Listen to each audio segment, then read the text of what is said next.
Welcome to Identity Inside Out, Getting ID Right, a special InnovationOz.com podcast series brought to you by SailPoint. The last 2 years have seen unparalleled forces drive change.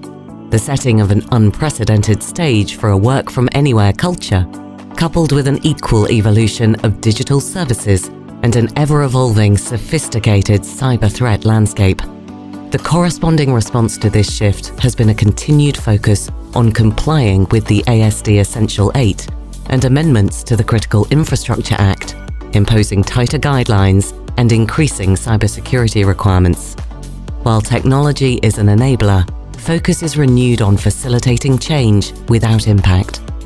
In this podcast series, we explore the controversies, perils, and opportunities that face industry in the midst of change, and how the organizations today are going to secure their virtual borders against the attacks of tomorrow.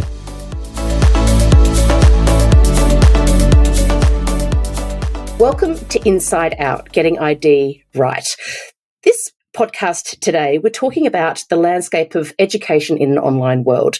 There's been huge changes in higher education, and one thing that's critical to the way we look at our universities is how we protect them from cyber attack. So I'd like to introduce Kim Valois, who is the CISO at Flinders University. Kim has an incredible background as a former professional intelligence officer with decades of operational intelligence service.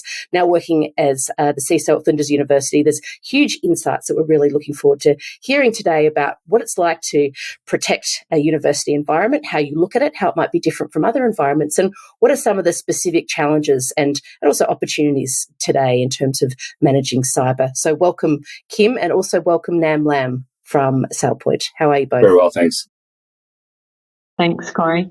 Kim, I'm going to start with you. As a CISO, when you put your hat on and you look at an organisation like Flinders University, it's a vast environment. When you're looking from a cyber perspective, what is top of mind for you in terms of who and how and what you're protecting? What does that look like? A university is a really complex environment, first of all. So it's probably not like your typical enterprise. There are lots of stakeholders. There are a lot of different types of things to protect. So I am always working and keen to understand exactly what it is that we most need to protect, and also what we need to enable. Because I don't believe that security should be about saying no. It's really about being able to figure out how to say yes and how to be able to protect while also allowing the business to do the core things that it needs to do. So there's a lot there, and those are the things that I think about. The third thing that I have to think about, and everybody in this role has to think about, is the threat. Right? What are the cyber threats? What are the cyber risks? I guess there are cyber risks in addition to cyber threats, right? Things that are vulnerabilities, things that we could improve. And then there are cyber threats, which are different types of hazards that are cyber related that can occur. And that is a really big part of understanding how to protect and what to protect and how. And I'm really interested, Nam, I'll bring you in a second. When you're talking about a university environment, you've really got people at lots of levels of maturity. And often you have sort of young people, exiting school, entering higher education, which sometimes is the first time they're really establishing an identity, which increasingly is becoming like a really fundamental part of the cyber strategy. How do you manage that? What are the things that you need to think about when you're talking about a young person creating identity in their adult life? Well, like anybody, I think I take a view of citizenry, right? So students, and especially school leavers or new students who are just starting out and they're just establishing that adult, real world entity, that an identity, they need the same protection that any members of society require. And so we need to be sure that we do that. So they're not professionals yet. In fact, they're studying, they're students. They need to be treated as as grown-ups, and they need to be given the assistance to be able to understand what the consequences are to some of their identity. So that is an element in higher education that's probably a little bit different than in organization of employees or employees and strategic partners. So that's important. A university also has a lot of third parties. We have a lot of visitors. We have people coming from other institutions, their research, members of the public, various types of contractors and organizations that do work or are partnering or just present on the university. And we have a very open environment. So as opposed to, it's almost like a shopping center, really. Like there's not a gate here where anybody is saying you can't come in. So almost anyone could take the bus and walk into the university. Yes, we have security, physical security on the campus, but it's very focused on certain types of areas and certain types of things or after hours. But during business hours and during the week, literally the bus stops out at the front and there's not a gate. So it's got a very public sense. And that's one of the wonderful things about a university, but it also requires us to be considerate about how we protect and what identity means here. I think there's some brilliant examples there when you're talking about like the function of a university. Like in its DNA, it must be open and collaborative and inclusive, and it sits separately to the way that we think of locking things down. It's about sharing of knowledge and ideas, etc. So, Nan, that's a good place to bring you in, because often we talk about identity or locking things down, how do you create that element of security at the same time you're actually wanting to facilitate better collaboration, more openness, have more partners, and there's the two things that kind of sit at odds, don't they? How do you get that right? It's such a simple question that you've asked, haven't you, Corey? No, it's a very complex question. Sorry about tongue in cheek there. So to add to what Kim mentioned around the complexity, yes, the university digital ecosystem or landscape is complex, but I think the other part of the complexity is expectations. And so what I mean by that is, if you look at the biggest cohort of users across any university, it's the students, right? And not to generalize, but if we look at the demographic of the adult people in universities, they are very digital literate, right? I'm not sure if they fit into the digital natives kind of cohort of people that we talk about, but also in general, society it has become an instant gratification society. So we want things now. So we want something, we want it now. So then, here's the question of, how do we make it easy for these types of users to gain access to conduct their learning or conduct their work while we keep things fairly secure. And I'm going to be a little bit biased because of the discipline that I live in, called identity and security. We think a big part of the answer is ensuring that we do put a firewall around each of the users within our university. So it's really seeing that the modern perimeter being the user. And if we can put a firewall wrapper around each of the users, we have visibility of who's got access across all applications and systems within a university, whilst giving them the access requirements to conduct their learning and work. I think that's a big part of the answer that we could explore. But that's my point of view on this. I remember some years ago someone pointed out that some of the largest organisations in New Zealand, given the way that New Zealand is sort of organised and often head offices are not onshore, were universities. So we're really talking about comparatively big size enterprises if you're talking about the number of people that are interacting with the system. So even from a practical perspective around automation is a word that you're keen to touch on, because it's a big job. There's a lot of people, it's volume. And so you have the really important the job to protect. Then you have a lot of people that are moving through the system. So how much of a role does automation play? Well, everything is automated anymore, right? Maybe I shouldn't assume that that's the case, but we are largely working in a digital world. So we're not working in a pen and paper type of a world. There's so many things that have been automated, and what we've gone through in the past few years with the pandemic and having to work offshore, off campus and work remotely and virtually has really supercharged that. So automation is very important. There's a lot that goes on behind the scenes to be able to put together, the entire education history, but also all the services that we deliver need to be able to be done largely in a digital and in a virtual type of a sense. So, it's really wonderful having all those lockdowns from the pandemic over, because there's students back on campus, and that allows people to collaborate on that personal level. And that's very important also for people who are staff, researchers, etc., to be able to do that. But we're using automated tools. We're not using pen and paper. That's a good point that you raise, like seeing people coming back on campus. That goes to the university will be a different place than what it was 3 or 4 years ago. And workflows are different. And from a cyber perspective, there's probably a number of different elements to that. But even 100% dependency on online work to hybrid environments and stuff. What are the other things that you are working through adapting in terms of how the environment has changed in the last number of years? Well, there was probably more of a presence of students coming to lectures and actually consuming their coursework in a face-to-face sense before, and during the pandemic that wasn't possible.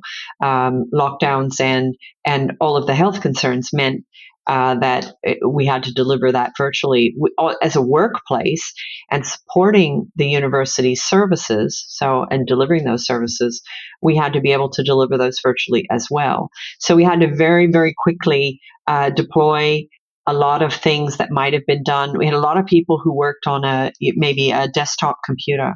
Maybe they didn't all have laptops, and we had to very quickly find a lot of laptops to be able to send out to people. We had to make sure that students who were traveling, who maybe didn't, or who were not local and didn't have a laptop at home, had the computers they use, and some of them might have used library services or kiosks in the university environment. So there's a lot of logistics that had to be addressed at being able to get people able to carry on virtually without the services that they were accustomed to. I recall that we had some locations where they had to be able to facilitate people who would drop in to use a library type of a service, maybe in locations at different campuses that were closer to where students were, to be able to facilitate them having access to the connectivity, the internet, and the applications they required.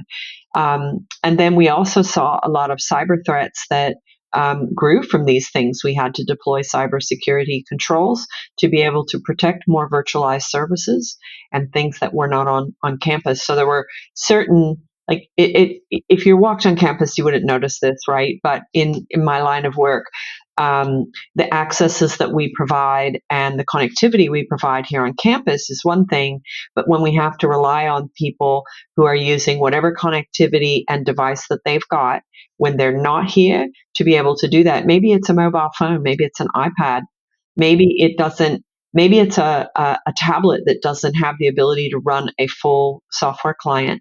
So we had to virtualize those services and make those applications available for students and also staff.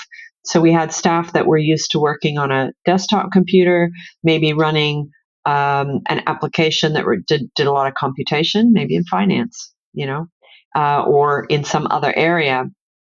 And we had to be able to figure out how to quickly get them productive in their virtual workspace and still have access to the things they had safely as possible. Maybe they would be using a device, and this would be true for students or staff. They might be using a device that's not a university managed device, and most students wouldn't be using one anyway, but our staff would be. And if it's a managed device, we have a standard operating environment with certain controls on it.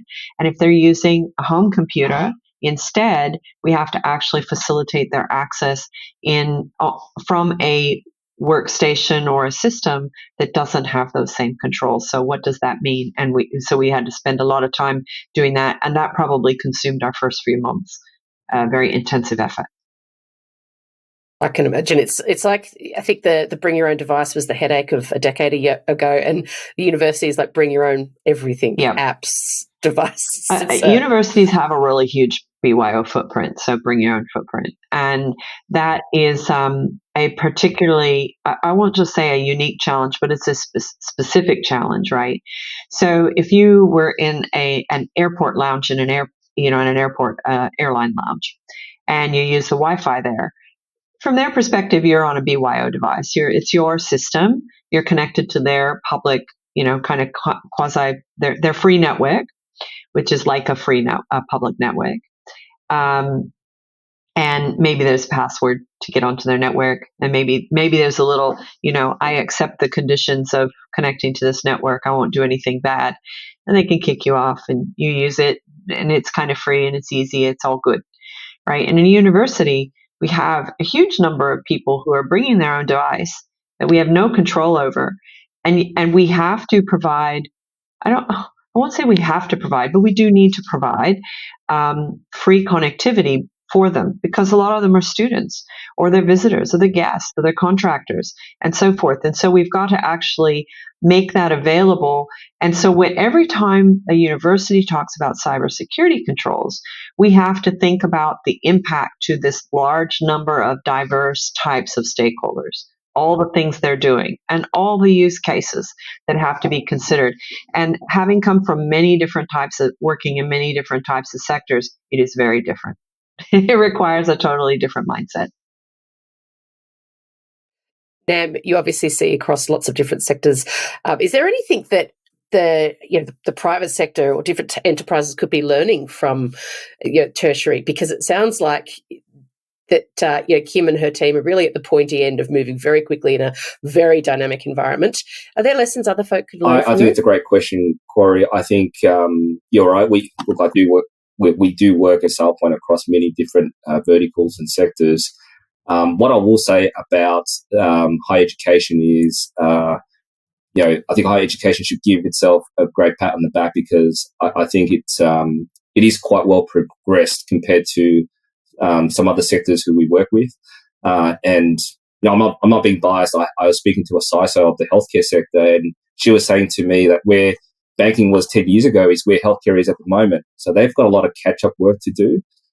So coming back to your question, Corey, around what can others learn, I think others can learn a lot from what universities are doing, because if you think about where is the next generation of workforce is going to come from, they're going to come from our universities, right? And so, as Kim was conveying, the universities have had to learn very quickly to adapt to I'll talk about the expectations of the generation of people who are studying at university. So, we should be studying from, no pun intended, from what universities are doing in terms of, managing and securing, access for the most part that we're giving to our student users, our university users.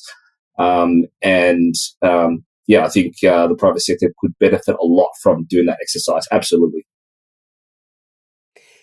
I wanted to ask a question more about education. Like, we're obviously seeing renewed attempts with the current government to really make sure that cybersecurity is a centerpiece, and it's a collaborative game from individuals, government, private sector.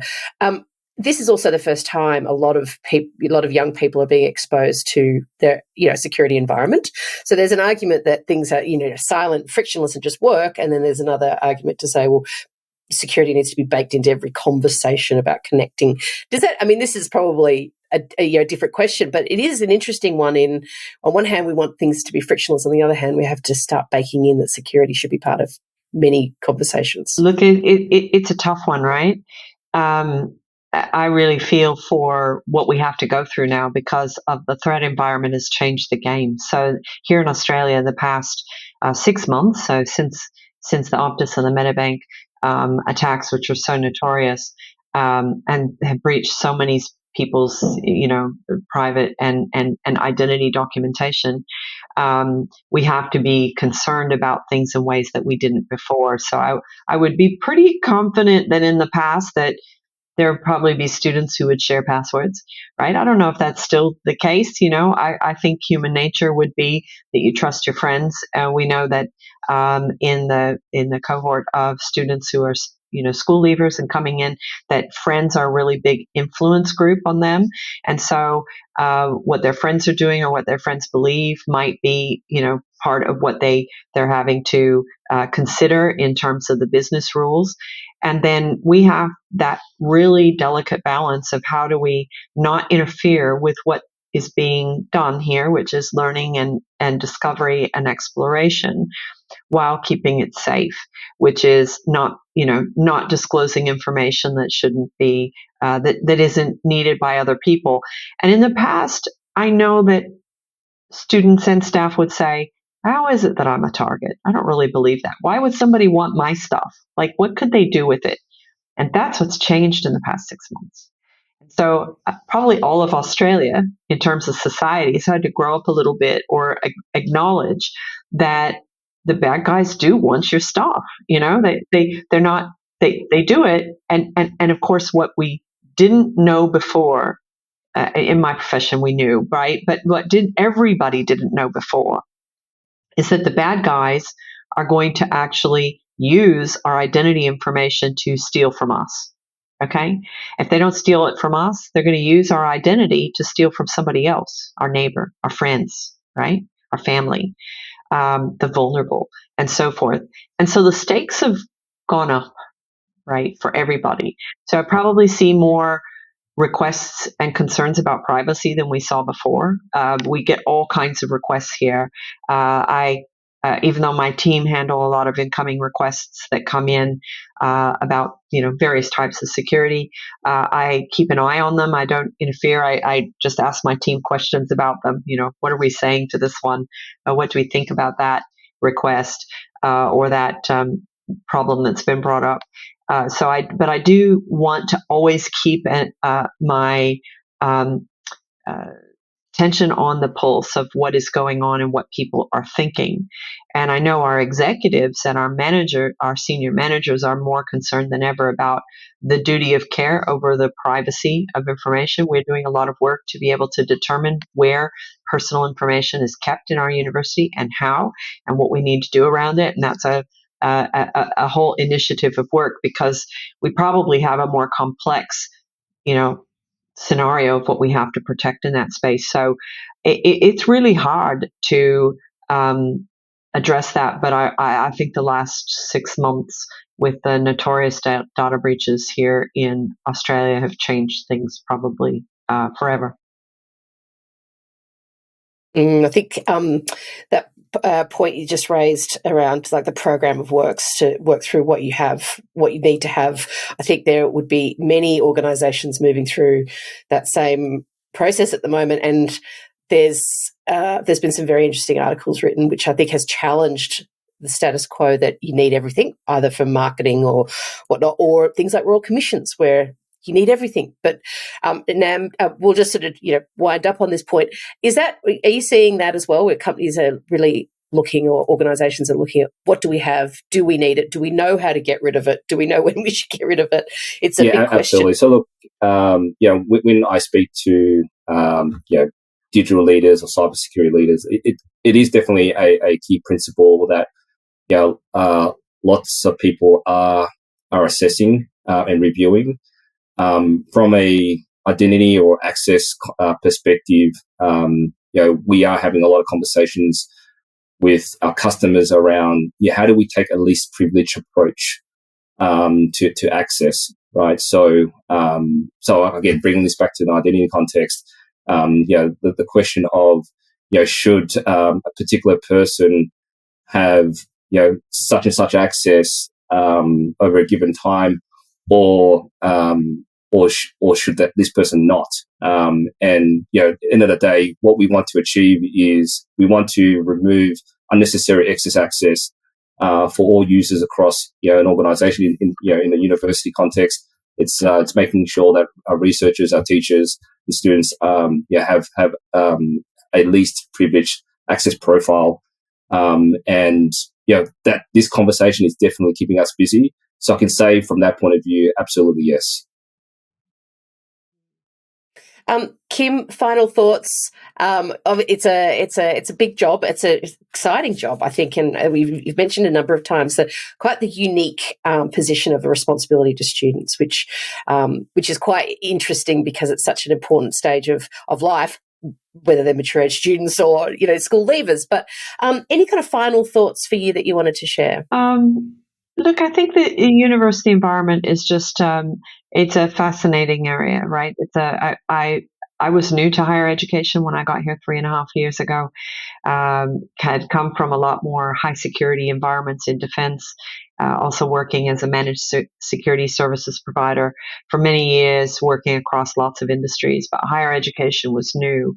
And I was up for a challenge, but I have to still remind myself that we can't impose a singular security policy on an organization like this.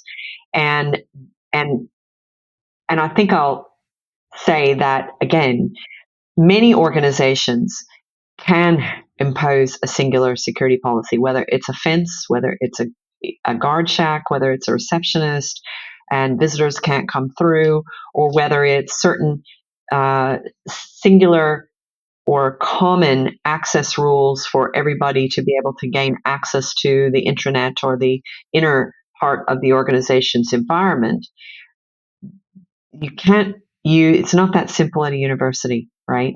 So yes, we have a public facing website, and yes, we have some internal resources, but we don't have a single set of rules for what that boundary is.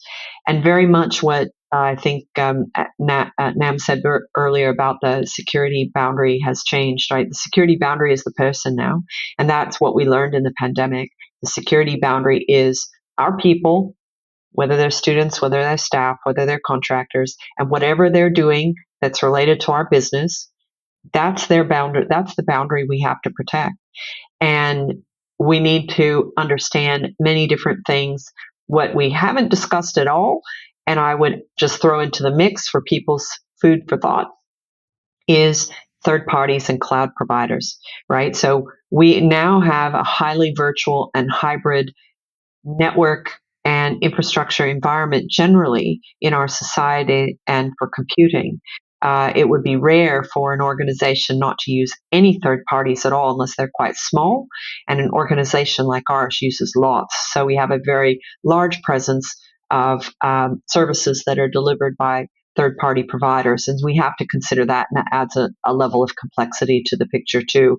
But it just all means that there's no way to have a one-size-fits-all security policy or set of security controls, and that makes the job complicated, but it also makes it very interesting and challenging. So hopefully we're doing a good enough job. Well done. I think it's a beautiful way to put it. It is. It's not a one-size-fits-all, and being flexible and making sure you're securing people, but giving them the room to do what they need to do. Kim Valois, Nam Lam, thank you so much. It's been a really great discussion, and appreciate your time today. Thank you, Corey.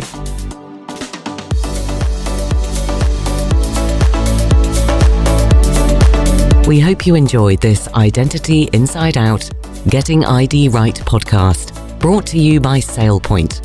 For more, keep tuning in to innovationoz.com/podcasts or visit sailpoint.com.